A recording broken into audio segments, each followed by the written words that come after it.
திருநீரில் மறந்திருக்கு தெரியுமா? அதை தினம் அணிந்தால் புகழிருக்கு புரியுமா?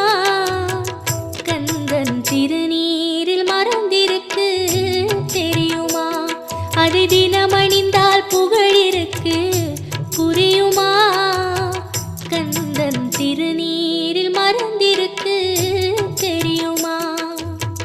நெற்றிக் கண்ணில் பிறந்தவனே தெரியுமா? அவனை சுற்றி வந்தால் பல